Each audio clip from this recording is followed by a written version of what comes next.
바울이 공회를 주목하여 이르되 여러분 형제들아 오늘까지 나는 범사의 양심을 따라 하나님을 섬겼노라 하거늘 대제사장 아나니아가 바울 곁에 서 있는 사람들에게 그 입을 치라 명하니 바울이 이르되 회칠한 담이여 하나님이 너를 치시리로다. 내가 나를 율법대로 심판한다고 앉아서 율법을 어기고 나를 치라 하느냐 하니 곁에 선 사람들이 말하되 하나님의 대제사장을 내가 욕하느냐. 바울이 이르되 형제들아 나는 그가 대제사장인 줄 알지 못하였노라. 기록하였으되 너의 백성의 관리를 비방하지 말라 하였느니라 하더라. 바울이 그중 일부는 사두개인이요 다른 일부는 바리새인인 줄 알고 공회에서 외쳐 이르되 여러분 형제들아 나는 바리새인이요 또 바리새인의 아들이라. 죽은 자의 소망 곧 부활로 말미암아 내가 신문을 받노라. 그 말을 한즉 바리새인과 사두개인 사이에 다툼이 생겨 무리가 나누어지니 이는 사두개인은 부활도 없고 천사도 없고 영도 없다 하고 바리새인은 다 있다 함이라. 그게 떠들새 바리새인 편에서 몇 서기관이 일어나 다투어 이르되 우리가 이 사람을 보니 악한 것이 없도다. 혹 영이나 혹 천사가 그에게 말하였으면 어찌하겠느냐 하여 큰 분쟁이 생기니 천부장은 바울이 그들에게 찢겨질까 하여 군인을 명하여 내려가 무리 가운데서 빼앗아 가지고 영내로 들어가라 하니라. 그날 밤에 주께서 바울 곁에 서서 이르시되 담대하라. 내가 예루살렘에서 나의 일을 증언한 것 같이 로마에서도 증언하여야 하리라 하시니라. 아멘. 여러분 오늘 말씀은 사도 바울이 예루살렘 산헤드린이라고 하는 공회에서 재판받는 그 현황, 그 현장을 오늘 소개하고 있습니다. 당시에 이 산헤드린 공회라고 하는 그 재판정은 아주 살벌하거든요. 그냥 마치 장난처럼 끌려가 가지고 거기서 이런저런 얘기하게 한 다음에 재판에서 밤은 이렇게 되면 끌어다가 돌로 쳐서 죽여버려요. 그러니까 무시한 재판이에요. 그래서 죽은 자가 스데반이 그렇게 죽은 거예요. 당시에 로마라고 하는 나라는 자국의 이익이 되는 일만 다 관할을 해요. 군사적인 문제, 세무적인 것, 치안적인 것만 자기들이 재판을 하고 그 외에 언어나 종교나 문화나 또 관습이나 이런 거는 자치정부가 알아서 재판을 하게 하는 거예요. 그래서 그 자치정부의 수장이 누구냐면 이스라엘은 당시에 대제사장이 그 자치정부의 수장인 거예요. 이스라엘은 나라를 이루고 있지 못하고 로마의 식민 통치를 받으니까 사실은 저쪽 북쪽에 나사렛이나 이쪽은 왕이 있어요. 헤롯이 왕이었지만 이쪽 예루살렘 지역은 왕이 없이 대제사장이 왕 노릇을 하는 거예요. 그런데 이 사람은 이름이 그 자기의 직책이 대제사장이지만 하나님께 예배도 안 하고 하나님을 잘 믿지도 않아요. 완전히 세속적인 정치꾼이에요. 그래서 어떻게 하면 이 백성들을 자기의 의도대로 잘 끌고 갈까, 이 관심밖에는 없는 사람이에요. 그런 상태에서 사도 바울이라고 하는 사람이 백성들에게 와 하고 막 이렇게 그 비난을 받고 사람들이 사도 바울을 죽이자 그러니까 자기의 정치적 입장에서 그를 죽여야 되겠다는 생각으로 재판정에다 딱 세우는 겁니다. 그러니 이 재판은 사도 바울에게 위기일까요? 위기가 아닐까요? 위기예요. 근데 지금 아무 말씀도 안 하고 계시는 분도 마음은 여기 와 계시는 거 맞죠? 아까 인사했던 분 생각을 지금도 계속하고 계십니까?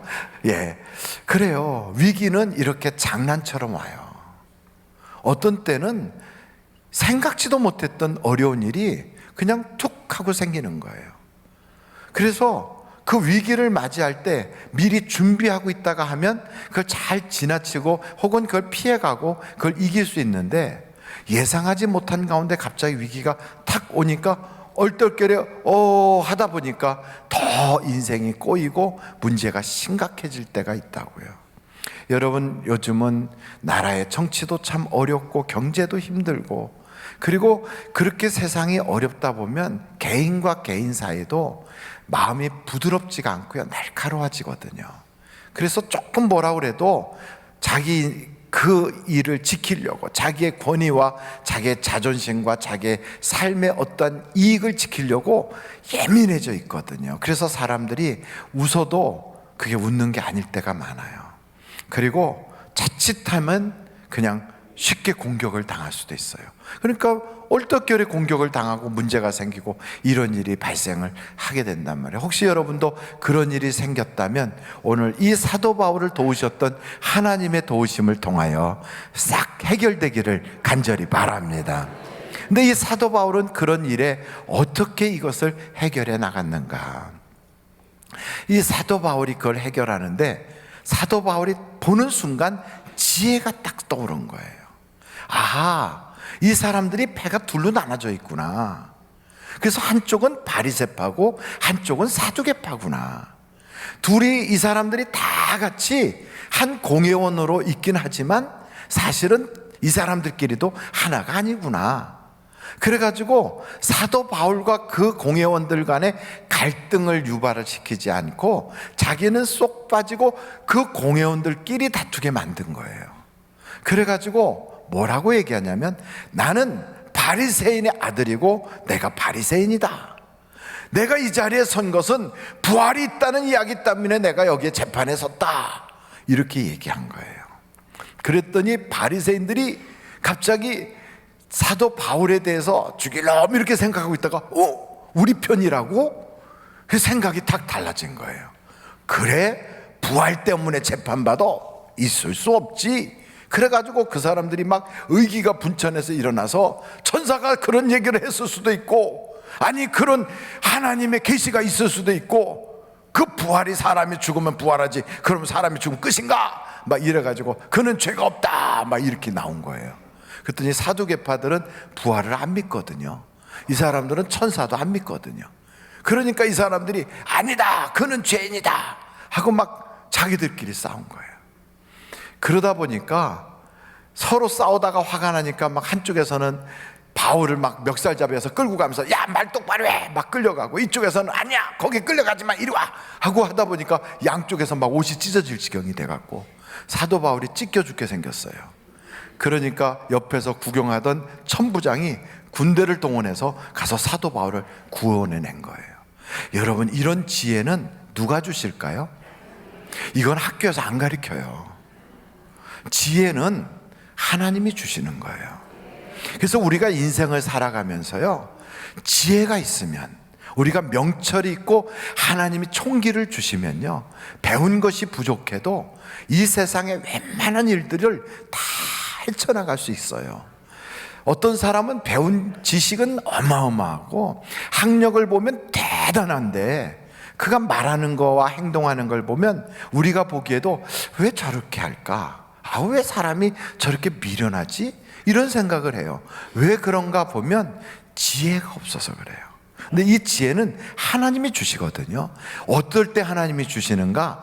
성경에 보니까 하나님을 경외하는 자에게 지혜를 주신대요. 여러분 그래서 우리가 예배를 의식으로 드리지 말고 진짜 하나님을 높이고 우리가 그 하나님을 진실되게 겸손함으로 섬기면 우리에게 지혜가 있게 되는 거예요. 특별히 지혜를 하나님이 주실 때 성경에 보면 지혜를 받은 사람들이 꽤 많이 등장합니다.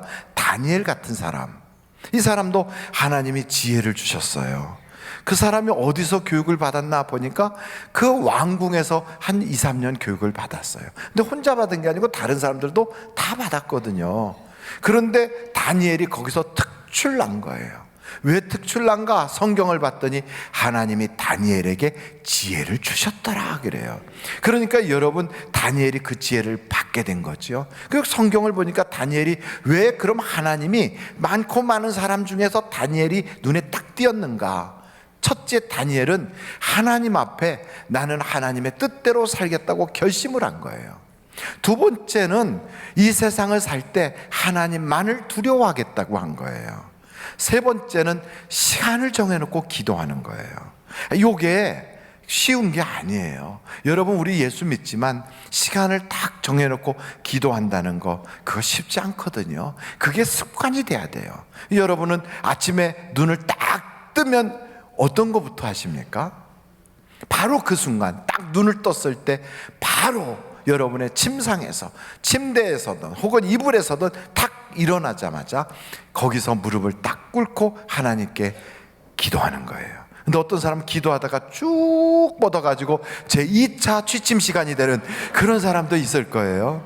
그래서 그런 일이 없기 위해서 어떻게 하는 게 가장 좋으냐면, 일단 딱 일어나자마자 나가서 세수부터 먼저 하는 거예요. 그리고 오늘도 하나님이 나에게 복을 주시길 바랍니다. 하나님, 내가 만날 만한 사람 만나게 하시고 지혜롭게 행하게 하시고 저녁에 잠들 때 오늘도 복된 날이었구나 생각하는 축복의 선물된 하루가 되게 해주세요. 이렇게 말하면서 기도할 때 눈을 감고 기도하는 게 아니라 눈을 뜨고 기도하는 거예요. 여러분, 우리가 성화를 봐도 예수님이 기도하실 때 보면 눈을 뜨고 있어요, 눈을 감고 있어요? 잘 안 보셨어요? 성화? 하늘을 우러러 기도해요. 우리 주님이 기도하실 때 보면 눈을 뜨고 하늘을 우러러 기도할 때가 참 많아요. 근데 왜 우리는 눈을 감느냐? 눈을 뜨고 하면 앞에 빚쟁이가 왔다 갔다 하고 내가 별로 안 좋았던 그 옆에 내가 거기 보이고 이래서 잡념이 드니까 차라리 눈을 감아버리자 이러고 눈을 감는 거지. 집에서 그런 게 없을 때는 눈을 뜨는 거예요. 산기도 갔을 때도 눈을 뜨고 기도해요. 그래서 우리가 눈을 뜨고 기도하는 건 하나님을 우러러 보면서 하나님, 오늘 하루도 주 안에서 복되게 하소서, 이렇게 기도를 하는 거예요. 여러분, 정해놓고 기도하면 그 사람을 하나님이 얼마나 사랑하겠어요. 요셉 같은 경우도 똑같아요. 요셉은 정말 인생의 상처가 엄청 많은 사람이에요. 자기를 괴롭힌 사람이 남이 아니라 형제들이었어요. 그 형제들이 누구냐면 다 하나님 믿는 사람들이에요. 여러분, 교회 다니다 보면 사기치는 사람도 하나님 믿는 사람이 사기치고, 나를 괴롭히는 사람도 하나님 믿는 사람이 괴롭히고, 나로 하여금 실족하게 하는 사람도 하나님 믿는 사람이 그래요. 왜 그러냐면 교회 오래 다니다 보면 내 주변이 다 믿는 사람이거든. 믿는 사람들이 괴롭힐 때가 있어요. 바로 그때 요셉을 생각하세요. 아, 요셉은 형제들이 그랬구나. 그런 고통을 겪었으면 하나님이 살아계시면 그럴 수 있어 이렇게 말할 텐데 안 그랬어요. 아, 이거 내가 다시는 예수 믿는 것들하고 내가 상종을 하나 봐라 이러지 않았어요. 그럴 수 있는 거야. 그렇게 생각하고, 사람은 약하니까 얼마든지 마귀의 도구가 되기도 하고 욕심에 끌려서 저럴 수도 있어. 그러면서 하나님, 내게 이런 걸 다 보게 하신 것은 나로 하여금 이렇게 살지 말라고 하나님이 저를 깨우친 줄로 믿습니다. 그러면서 하나님, 나는 하나님이 날 붙잡아주는 사람 되길 원합니다.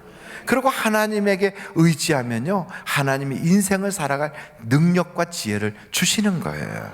그러니까 그가 그냥 종으로 팔려가도 거기서 사랑받고, 모함을 받아서 감옥에 가도, 여러분, 감옥에 가도 죄수들은 제목이 딱 있거든요. 경제사범. 그럼 옆에서 볼 때 애가 사업하다 잘 안 돼서 들어왔구나 이렇게 생각해요. 교통사범, 그러면 운전하다가 뭐 어떻게 잘못해서 무슨 일이 있었어? 술 먹고 운전했어?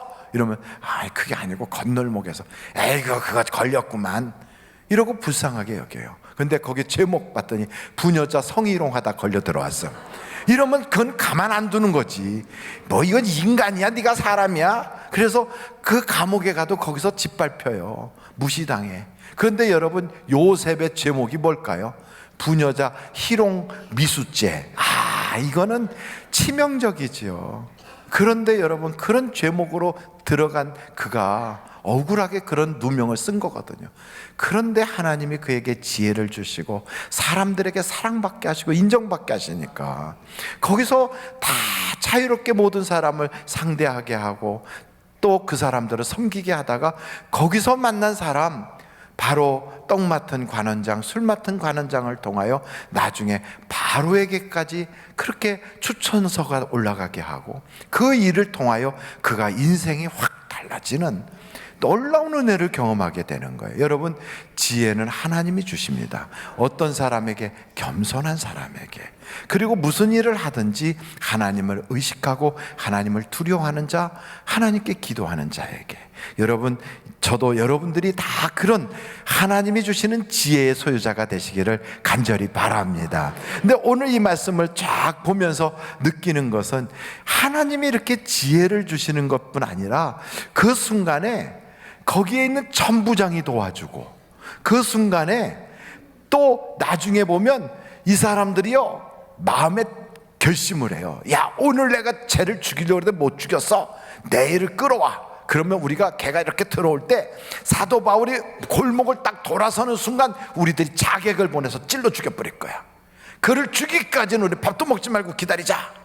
이렇게 자객이 돼서 죽이겠다고 결심한 사람이 40명이나 있었어요.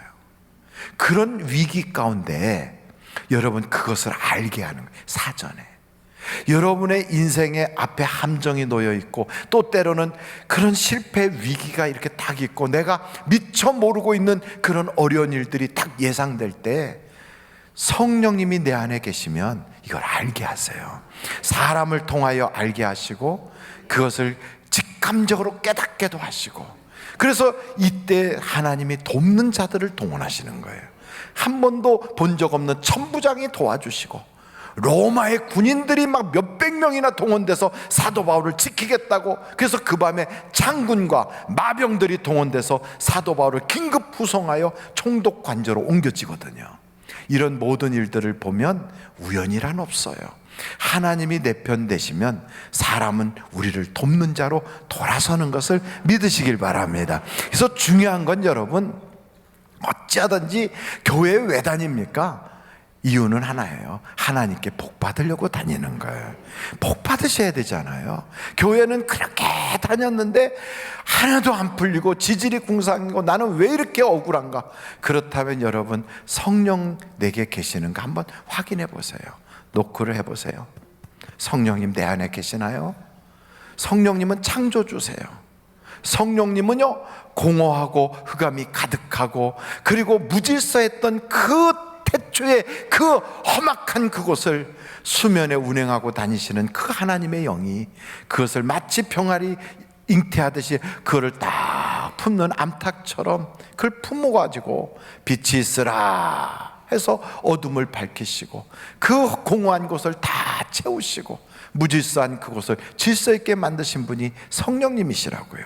하나님이 창조하실 때 그 자리에 성령님이 함께 계시고, 그때 예수님도 말씀으로 함께 하셨던 삼위일체 하나님이 바로 성령님이시거든요. 그 성령님이 우리 속에 와 계시면 내 인생에 어둠이 달아나기 시작해요. 내 인생에 무질서가 질서가 잡히기 시작해요. 내 인생에 공허하게 그냥 허전하고 사는 게 사는 것 같지가 않고, 아무것도 내가 손을 대기만 하면 다 쑥쑥 빠져나가서 손에 잡히는 게 하나도 없는 정말 허무한 인생, 그에게도요 성령님이 함께 하시면요 그 빈손에 채워지기 시작해요.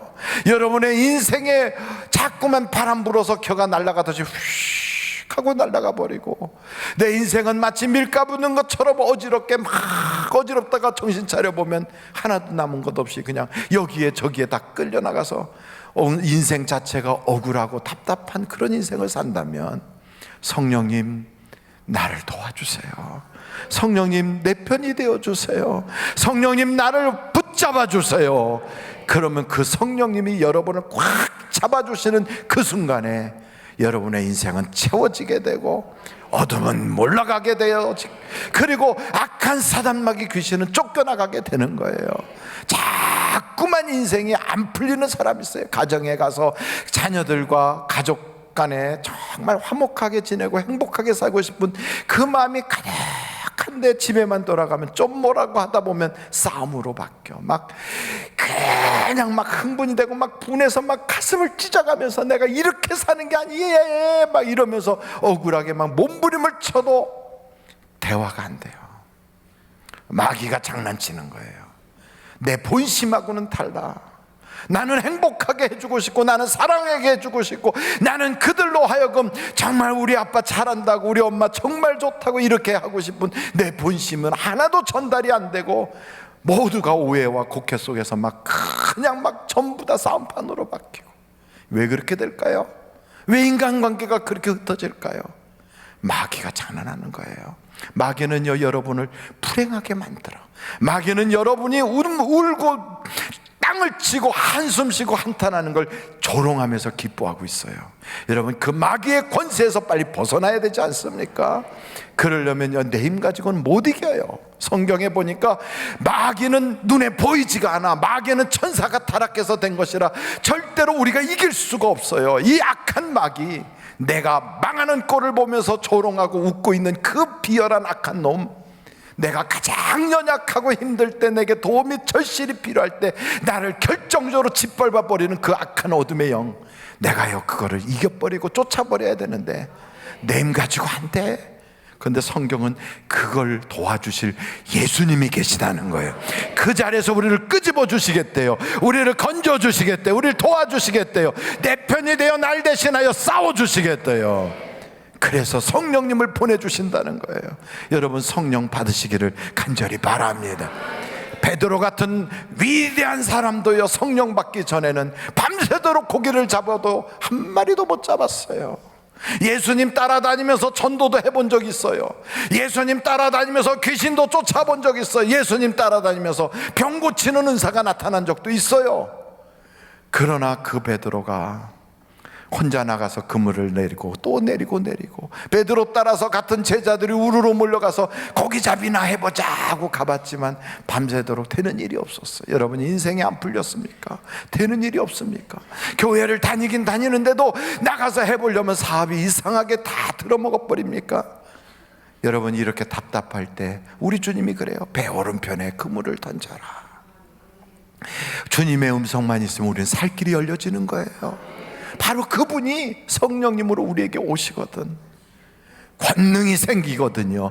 능력이 나타나거든요. 어둠이 쫓겨나가거든요. 헤롯이 그를 잡아서 죽이려고 감옥에 가둬놔도 천사가 와서 그 감옥문을 열어버리거든요.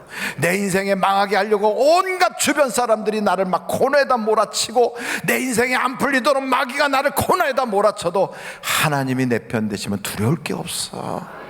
그 주님이 성령님으로 오시는 거예요. 목사님, 나도 그 성령님 받고 싶어.